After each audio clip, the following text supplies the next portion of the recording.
অবশ্যই আমি মোহাম্মদ আব্বাস উদ্দিন কোতোয়াল, পিতা মৃত হাজী শামসুদ্দিন কোতোয়াল, সদর শরীয়তপুর। আমি আমার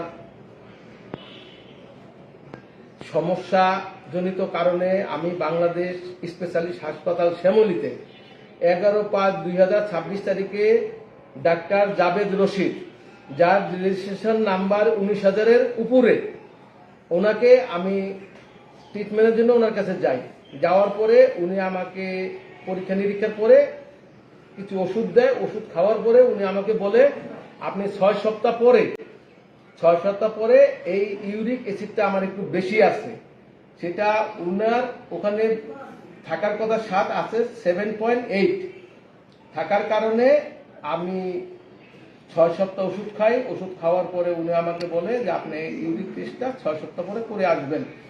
তা আমি ঢাকাতে গেলে ডাক্তার দেখাইলে আমি চিন্তা করলাম শরীয়তপুরে এত প্রাইভেট হসপিটাল, তাহলে আমি টিউলিপ হসপিটালে আমি 6/7/2026 তারিখে আমি ওখানে গেলাম। যাওয়ার পরে টিউলিপ হাসপাতালে আমি রক্ত আমার প্রেসক্রিপশন সহ দিলাম। যাওয়ার পরে ওরা ওখানে আমার ডাক্তারের নাম কোনো অ্যালাউ করেনি।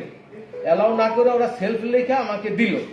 দেওয়ার পরে আমি বুঝতে পারিনি, আমি টেস্ট করলাম। টেস্ট করার পরে আমার যে বাম হাতের যে রক্ত ব্লাড নিল, ওখান দিয়ে রগের ভিতরে না নিয়ে মাংসের ভিতরে ঢুকিয়ে দিয়া আমার অনেক ক্ষতি করে ফেলাইছে। এখন জায়গা কালো হয়ে গেছে, না কালো হইয়া এখন ব্যথা করতেছে, ব্যথা হইতেছে।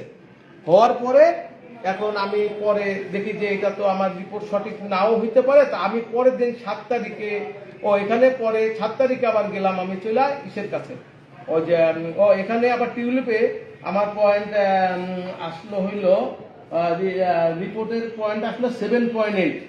তা আমি চিন্তা করলাম যে ওষুধ খাওয়ার আগেও হইল 7.8, এখন ওষুধ ইয়ের পরও হইল যে 7.8, তাহলে এটার আমি বিশ্বাস রাখতে পারলাম না রেখে আমি পরের দিন আবার 7 তারিখে গেলাম ফাতেমায় যাইয়া ওখানে প্রেসক্রিপশন দেওয়ার পরে ওরা আবার সেই প্রেসক্রিপশনটা আমাদের ডক্টর বাংলাদেশ স্পেশালিস্ট হাসপাতালের জাবেদ রশিদ ওনার ইটা করলো, নামটা লেখা ওনাকে দিচ্ছে। দেওয়ার পরে 7 তারিখের রিপোর্টটা দেখি আসলো আমার 8.3।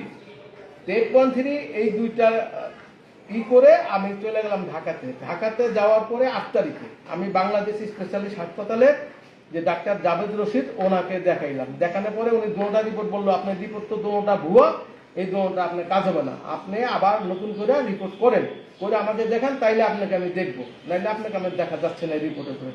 পরে আমি আবার ওখানে আপনার ওই ইউরিক অ্যাসিড টেস্ট করাইলাম। টেস্ট করানোর পরে ওরা আমার রিপোর্টটা দিল, ওখানে আসলো আপনার 8.3। তো ওইটার উপর বেসে করে ডাক্তার আমাকে ওষুধ দিল। তা আমি এর ভিতরে এদের টিউলিপের যে মালিক পক্ষ 4 জনে, একজন সোলেমান সর্দারকে আমি রাত্রে 6 তারিখ রাত্রে আমি তাকে ফোন দিলাম। ফোন দেওয়ার পরে বললাম যে ভাই, আমি তো তোমাদের হসপিটালে তুমি বললা এই জন্য গেলাম, যে যাওয়ার পর তো এখন যে আমার রক্তটা নিল তারে আমি জিজ্ঞেস করলাম যে আপনি কি এই কাউন্টারে? বললো না, আমি টেকনিশিয়ান, ল্যাব টেকনিশিয়ান। তা আমি বললাম, ল্যাব টেকনিশিয়ান আপনি যে রক্ত নেবেন এটা সম্বন্ধে আপনার ধারণা আছে কিনা? উনি আমাকে বলতেছে যে সমস্যা নাই, এটা আমরা করে থাকি বেশিরভাগ। আমি কি বেশিরভাগ করে থাকেন, আপনার তো এটা বোধহয় কাজ না। ল্যাব টেকনিশিয়ান হলো ল্যাবের আপনার রিপোর্ট দেখবেন, কিন্তু আপনার তো এটা কাজ না। তখন উনি বললো সমস্যা নাই, আপনি করেন। তো এখন উনি আমার যে সমস্যাটা করে ফেলাইছে, করানোর পরে আমি এই কথাটি সোলেমান সর্দারকে বললাম। বলার পরে সে বললো, ভাই আমি দেখতেছি, আমি আরো আমার পার্টনার আছে আলমগীর ব্যাপারী আছে, আরো আছে, তাদের সাথে আমি আলাপ করার পরে সে আমাকে 1 ঘন্টা পরে আবার ফোন দিলাম। সে বললো, ভাই আমি আলাপ করছি, আপনাকে ফোন দিবি। তা আমাকে আর কোনো ফোন দিল না দেওয়ার পরে আমি ঢাকাতে চলে গেলাম 8 তারিখে। 7 তারিখে আমি আবার সকাল 10টার দিকে ফোন দিলাম আলমগীর ব্যাপারীকে। তুমি বললো, ভাই আমি মালিক ঠিক আছে, আমাদের যেটা পরিচালনা করে সিও আছে, উনি দায়িত্বে আছে, তা উনি আপনার এখন তো আমি একটু ডিসি অফিসে আমার মামলার বিষয়ে আছি, তা আপনার সাথে পরে আমি দেখা করতেছি। উনি এই কথা বললা, উনি আপনার দুপুর 1টার দিকে আসলো 7 তারিখে। আইসা আমার হাত দেখে ছবি তুলে নিয়ে গেল। নিয়ে যাওয়ার পরে বললো, আমি তার চাকরি খেয়ে ফেলাইছি। তা আমি কি আপনি আগে না দেখে আপনি আর চাকরি খান কেন? এটা তো আমার সামনে আপনি একটু বলবেন, আমার যেহেতু কমপ্লেন অভিযোগটা করলাম আমি, এটা তো আপনি একটু আমাকে নিয়ে একটু সান্ত্বনা দেন, যা দেন আপনি এটা তো করবেন।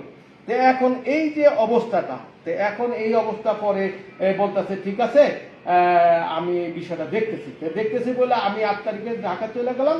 তো যাওয়ার পরে আইসা রাত্রে আমি তাকে ফোন দিলাম যে ভাই আপনি কি এই বিষয়টা কি দেখছেন বা একটু বলবেন? তখন উনি বলতেছে ভাই আমি তো বৃহস্পতিবার 9 তারিখে আমি একটু খুলনা যাব, তাহলে আপনি এক কাজ করেন শুক্রবারে নিরিবিলি আছে বিকাল দিকে আপনাকে আমি ফোন দিব, ফোন দিলে আপনি আসবেন, আইসা আমার সিওকে নিয়ে আপনাকে নিয়ে আমরা বসবো।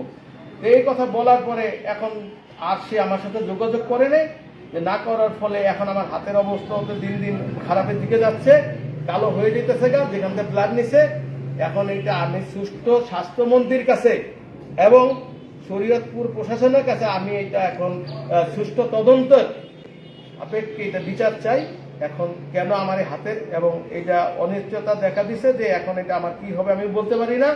তো এখন এটা আমার এখন এটা দেখার জন্য আমি বিশেষভাবে অনুরোধ করছি।